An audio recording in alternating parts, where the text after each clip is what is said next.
this is Chris with Phoenix Gaming. Today we're going to talk about Ynnari. And for those that are new to the channel, this is actually kind of what brought me into Drukhari. I started with Ynnari because I saw that Yncarne model. I hadn't even seen the rules. I didn't know anything about the lore or anything. I just saw the model and instantly thought, this is something that I want to put on the table. This looks absolutely silly and fun and amazing, and it has not disappointed. So I just wanted to share my thoughts on the present state of Ynnari and thought we could do a video about it together. So we're going to talk about the Ynnari rules and the Ynnari specific characters. We're not going to touch on the Vizarch today. We're only going to focus on Yvraine and the Yncarne, and then we're going to discuss why we might bring some Drukhari units in Ynnari, even though right now Craftworlds is in so much better of a spot. So the Ynnari rules are actually pretty straightforward. You must have Yvraine as your warlord if you're running a Ynnari detachment. And if you do, you can take up to 1,000 points of Drukhari, but you may not take Phoenix Lords, Anrath, Avatar, Solitaire, or Homunculus units. The big changes from 9th edition Ynnari to Index Ynnari is that in Index, I can actually take named characters like Drazar and Lilith, whereas in 9th edition, I couldn't take those characters, and that is probably going to change once there's a Craftworld and or Drukhari codex, but I am definitely going to take advantage now while I can get both. Because my army faction is Eldari, each time an Eldari unit shoots or fights, it can reroll 1 hit and 1 wound. Drukhari units will get that because they have the Eldari keyword. And if you look at page 38 of the core rulebook or right there on your screen, there's a screenshot of it. Data sheets have a list of keywords separated into faction and other keywords. The former are used when deciding which models to include in your army, but otherwise both sets of keywords are functionally the same. So what that means is even though Drukhari don't have the Eldari faction keyword, because they have the Eldari keyword, anything that references the Eldari keyword will work for them as long as it doesn't specifically call out the Eldari faction keyword. And really what that means is when you make your army, it says everything has to have the Eldari faction keyword. And then Ynnari has rules that supersede that by saying you can take 1,000 points of Drukhari even though they don't have the Eldari faction keyword. But then when you go to use a stratagem, you'll be able to use anything that targets Eldari units on Drukhari because they have that Eldari keyword. So it's a little bit less convoluted than it sounds, and really all you need to know is that if it tags Eldari units, it'll work on Drukhari, and that's going to work for 99% of your interactions in this army. Drukhari won't get Strands of Fate because that is a datasheet labeled ability. So if you look at your index and it says abilities, it'll say like detachment Strands of Fate. Because they don't have that, they won't get the Strands of Fate bonus. And because they're not in a Drukhari detachment, they won't get any of the Drukhari rules. So you're going to give up your power from pain, and you're going to give up your real space raid in order to bring them into a Craftworld detachment, but that will at least get them rerolling a hit and wound every time they shoot or fight. The other thing that's going to allow is Drukhari will be able to get into Eldari transports, but not Quinn's transports, and the reason is because of that keyword interaction. If you look at one of the Harlequin's transports, it specifically names Harlequin's infantry units. If you look at Drukhari transports, it specifically names Drukhari units. But when you look at Eldari transports, it specifically names Eldari keyword. And again, Drukhari do have that Eldari keyword, even though it's not a faction keyword. If you look at the transports, it doesn't say they need the faction Eldari keyword. It just says they need the Eldari keyword. Again, it's kind of a semantics issue, but I have spoken with multiple GW judges, and we have all come to the general consensus that this is how it's supposed to work until Games Workshop says otherwise. Quinn's and Eldari, like I said, they can't get into Drukhari transports. And to me, the best part about this is I can throw some Incubi into a Wave Serpent. The Wave Serpents are a little bit more durable than the Raiders. They kind of forego a little bit of mobility in order to gain some durability. Again, just to reiterate, you won't be able to use Drukhari strats, but Craftworlds strats will work on Drukhari. And Phantasm is phenomenal. You will not be missing anything by getting rid of your Drukhari strats and adding them to the Craftworlds, right?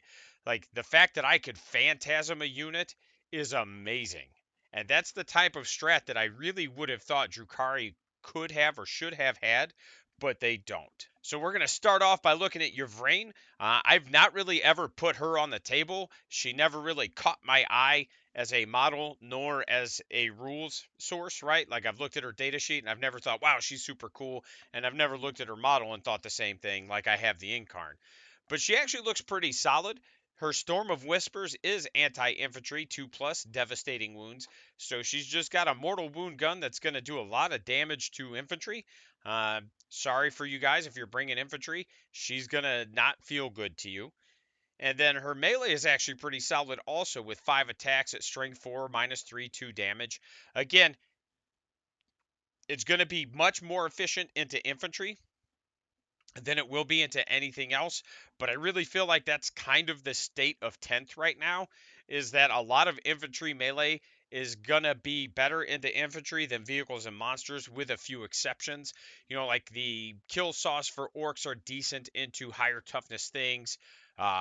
Chain fist for marines. I feel like there's a handful of melee units that do well into vehicles and monsters, but by and large, melee is going to be best used on like units. So melee vehicles, melee infantry into infantry.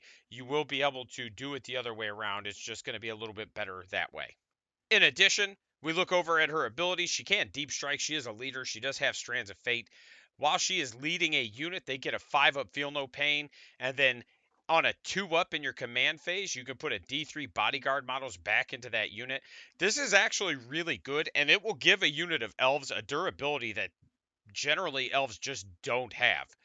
If we take a look at what she can attach to, and it does say Void Scarred are an attachable unit, and I suppose this is because you could theoretically take her in a regular Craftworld detachment without running Ynnari, but that seems weird. So I don't know if the intent was that you could take her without being Ynnari, or if they just had a typo where they were like, put her in the Corsairs, because you can't take Onroth units if you're Ynnari, but she can go in an Onroth unit. So is it?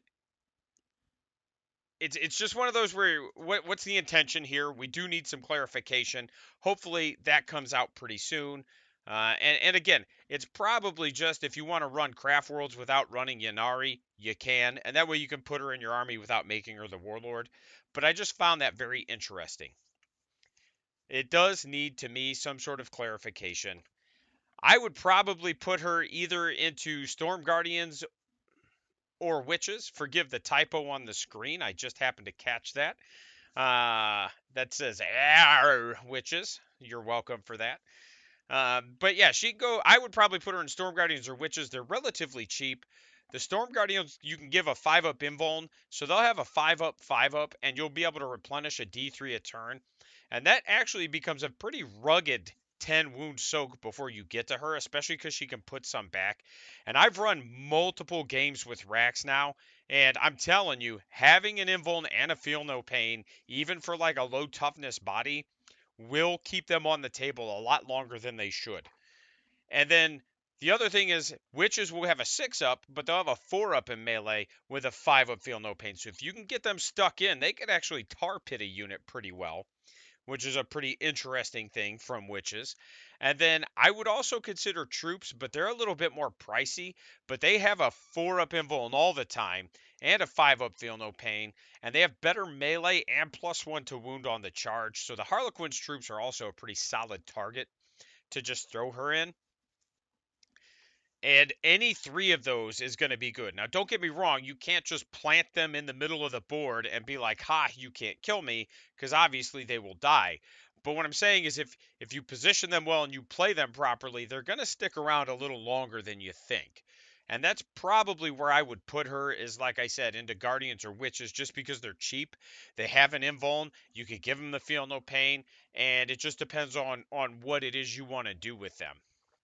Next, we're going to talk about the Yncarne. Like I said, it is Man, this is probably my favorite elf model of all time. It is gorgeous. It's honestly the first model I ever painted where I even tried to wet blend. It took a lot of time and it's still not done.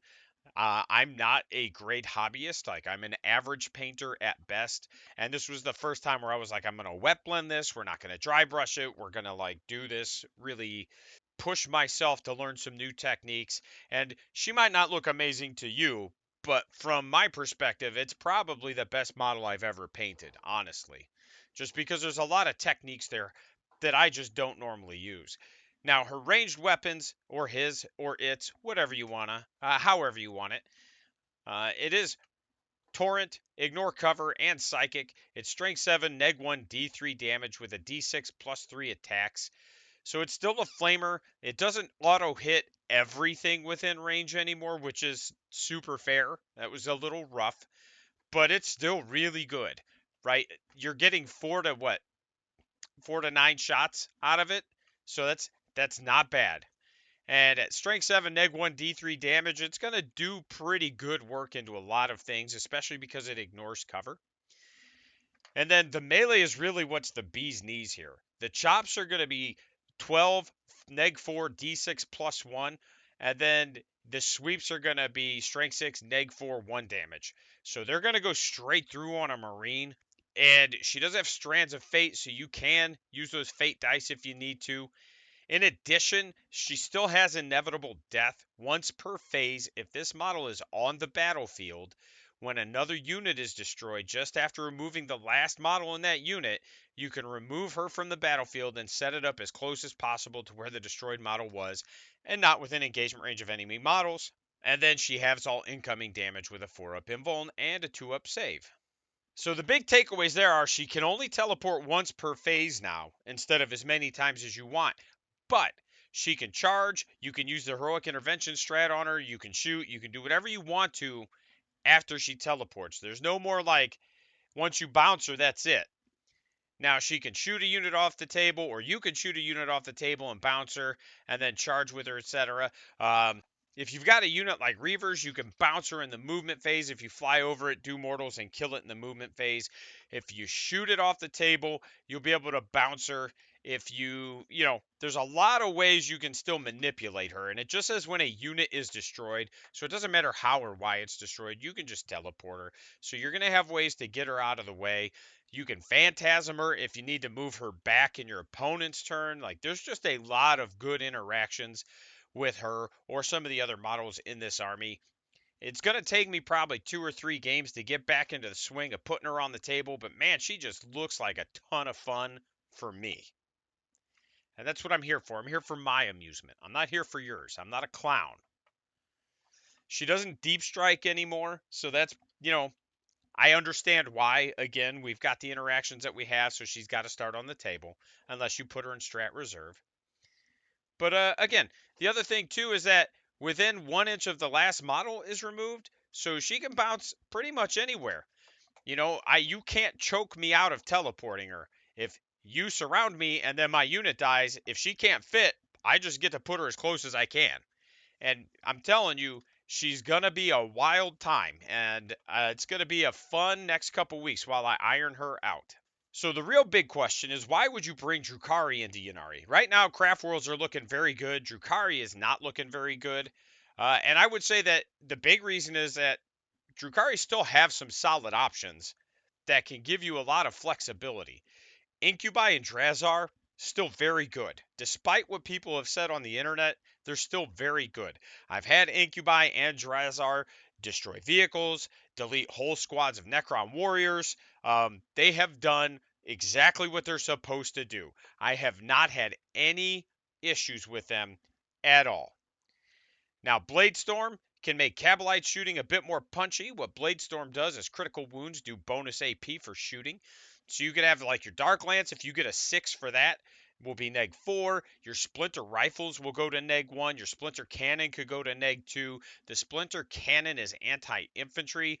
So it's one of those where you've got stuff that's going to automatically wound all infantry on 3s. Like, it just gives you a little bit more versatile shooting. Whereas I feel like a lot of the Craftworlds units are a bit more specialized, like fire dragons will kill this will kill that. Outside of a few interactions that I think are going to get handled in the data slate, all in all, I feel like Kabalites are just a little bit more versatile of a troop choice.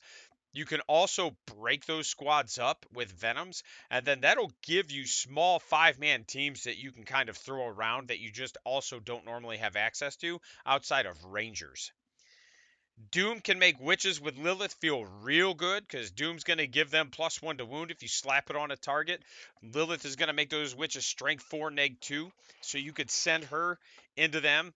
And man, like strength 4, neg 2 +1 to wound is not going to feel bad. You could actually guide them because they have, again, that Eldari keyword. So you could guide them, you could Doom a unit, and then boom. Drukhari will retain their invuln, so anything that has an invuln on the datasheet, it stays. It's no longer a power from pain ability. The Archon, you can use his ability to make a strat cost an additional command point. So it just gives you a lot of tools in that toolbox. Like Craftworld has a lot of tools, but Drukhari brings a different set of tools that you can bring in your toolbox and actually use and do different things with. And I think it's going to be a really interesting interaction again as I work out the games for the next couple weeks and kind of see what I like and what I don't like. And I already mentioned the combat squatting of Kabalites, super fun. They get sticky objectives, which I know there's I think the Storm Guardians or the Defenders, I forget which, but one of the Craft World troops also has it. But man, the Kabalites getting it and giving the Venom sticky objectives, and you can just leave like 5-man units all over the place. Like there's a lot of reasons to bring Kabalites. They're honestly probably one of the better units in the Drukhari index. So bringing them to a Craft World army is only going to make them better. Overall, I think Ynnari looks solid, even if you stay away from the current broken Craftworlds units like the Wraith Knights, etc. I think, honestly, my first list, which I'll do a live stream on, but my first list is looking like it's going to run some Quinn's models and some Drukhari and some Craft Worlds. Like it's going to be a nice little soupy mix, and it's going to be a lot of fun. You know, like I said, witches are going to get some buffs that are going to make them feel like witches again. Phantasm is super good and allows for a lot of mobility shenanigans. And a good example of that is like if you bring Scourges, right? You can bring them from reserves. You can shoot. You can move them 6 inches in your turn in your shooting phase. You can use Fire and Fade to move them a full move, so you can move them another 14, so you can move them 20. Now, if your opponent ends within, I think it's 9 for Phantasm, you can just move them, I believe it's 7 inches again. So it's just one of those where you have so much stuff there that you're going to be able to just really position and move units in a way that just Mono Drukhari isn't going to do.